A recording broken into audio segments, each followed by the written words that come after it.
বন্যার পর লক্ষ্মীপুরে দেখা দিয়েছে গবাদি পশুর খাদ্য সংকট।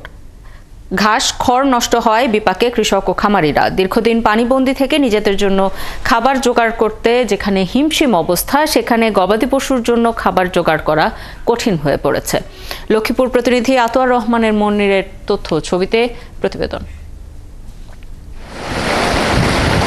সাম্প্রতিক বন্যায় পানিতে তলিয়ে যায় লক্ষ্মীপুরের ৬টি উপজেলা। লম্বা সময় পানির নিচে থাকায় পচে যায় ক্ষেত খামার ও পতিত জমির ঘাস।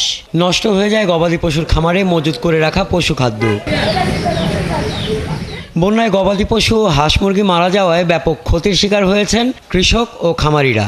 এবার মরার উপর খাড়ার ঘায়ের মতো এখন দেখা দিয়েছে পশু খাদ্যের সংকট। গবাদি পশু বাঁচিয়ে রাখতে পশু খাদ্য পাচ্ছেন না তারা। এখন খেরগুলো আনতে পারি না, খেরের হারা হচ্ছে আর কেন খেরের হারা তো দূরে হানি তোলে, খেরা আরো খের চলাইতে পারি না, আনতে পারি না, তারপরেও অনেক কষ্ট করি আনি ছাড়ি খাওয়াই।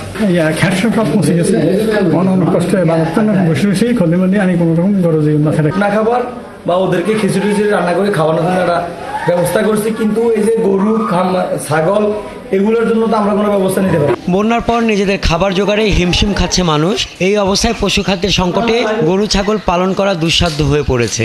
গরুর খাবার ঘাস এবং কি শুকনা খাবার যে খড়টা ওটা পানিতে ডুবে গেছে, ডুবে অলরেডি নষ্ট হয়ে গেছে। এখন খড়ের উপরে যে অল্প কিছু আছে আমরা ওগুলো আনতেছি, আর বাজার থেকে আমরা খাবার সংগ্রহ করতেছি, যেমন খল্লি ভুসি এগুলো বাজার থেকে সংগ্রহ করতেছি। এগুলোর দামও এখন অতিরিক্ত বেশি। গরু ঘরে পানি ঢুকে গেছে, ধরেন আমরা গরু শুইতে পারে না ঠিক মতন, ধরেন আমি খানাও দিতে পারি না, খানাটা না আনতে কষ্ট।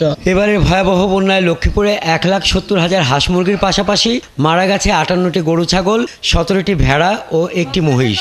প্রাণী সম্পদের এই ক্ষতির পরিমাণ অন্তত ১৫ কোটি টাকা।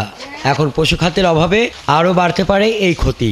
আমরা ক্ষয়ক্ষতির হিসাব আমাদের অধিদপ্তরে প্রেরণ করেছি।